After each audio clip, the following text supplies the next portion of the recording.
Hey, my name is Patrick Cunningham. Some of you know me, some of you do not. I'm a stand up comic. I live in Macon, Georgia, and for those of you unaware, I am a U.S. Army combat veteran. I was in from 99 till 2006, and in 2003, I went to Iraq. And it took me a long time, but I finally got around to doing my VA disability claim. Now, that covers a lot of things for those of you who are not in the know, but basically, it's like a little pension for veterans who are dealing with things. Whether it's, a busted neck or, a jacked up ankle. But for a lot of us, the biggest thing is PTSD, post traumatic stress disorder, which, is a pretty common thing among veterans, especially those of us who saw combat. Well, I submitted my claim. I was kind of surprised that it took them a while to get there, but I finally got a response and they told me, hey, we've accepted it.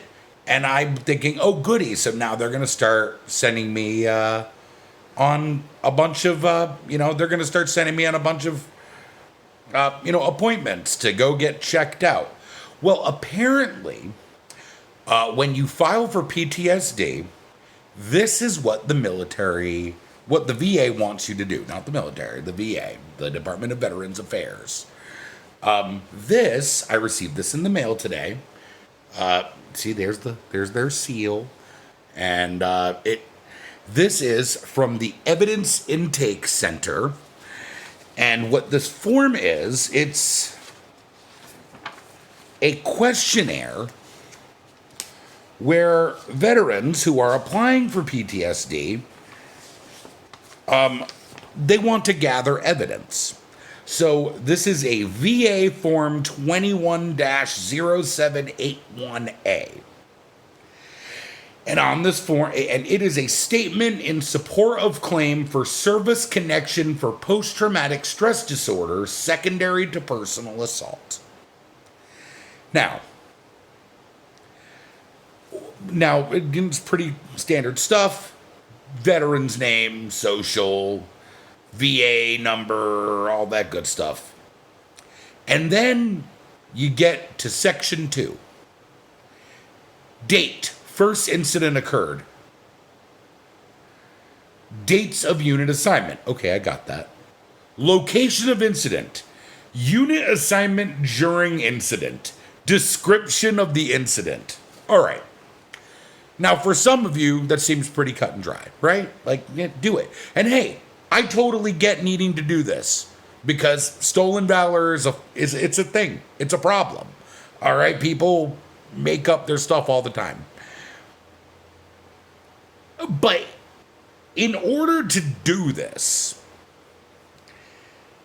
that means I have to recount some specifically traumatic moments of that I don't talk about. I try not to think about.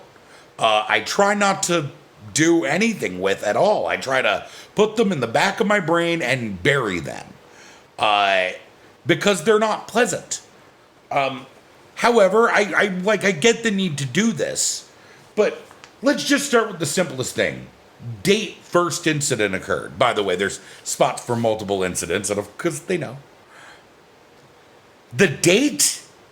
You think I was what am I, Brett Kavanaugh? I've got a calendar with me? I didn't know if it was Monday or Thursday most of the time I was in Iraq. I don't know. Why would I know that? Who would know that? I don't know those dates. I feel like most veterans don't. Which means either people are just making this up, and if so, why is this there? Which brings me to my second thing. Location of incident, unit assignment, description of the incident. Why would they want me to have to, at home, by myself, fill this thing out and just have to wait for them to decide whether or not my trauma was valid. Okay? And I know that sounds like really some weak shit, right? But I have to fill this thing out and then they'll see me. Am I alone here thinking that, like, we could completely cut this part of this out? When I put in my claim, like, they didn't send me one of these. They're like, you know, I have a busted ankle. I got out of the Army because I have a busted ankle. I didn't get a questionnaire about my ankle. No one was like, how did you bust your ankle? What was the date of which you hurt your ankle? When did you twist it? Did you roll it? Did you get seen by another doctor? No. You know why? Because it's an ankle. That's it. It's not, it's like, that's it. PTSD should be treated the same way. And the fact that they're doing it like this is sickening. Like, I understand having to do it, but the way that should work is, like, because if they accept this, then I have to go see a shrink or an analyst or a therapist or something who I talk to in great detail, which means I have to go through this twice. Once alone and once with a stranger. It's ridiculous. And I don't get it at all. It doesn't make any sense.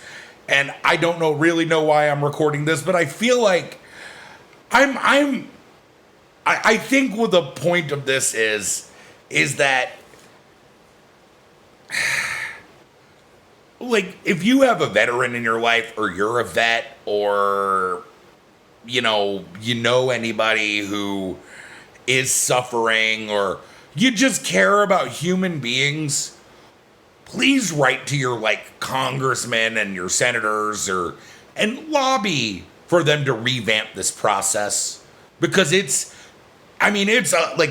a whole other post. Like, it's a huge hassle to get VA coverage at all, and then to get your VA claim accepted. But it is, like, this is silly, right? Like, I'm not crazy, right? I mean, I'm a little crazy. I got PTSD, but, like, this is ridiculous. Anyway, I'm Patrick Cunningham. Thank you so much for watching this video.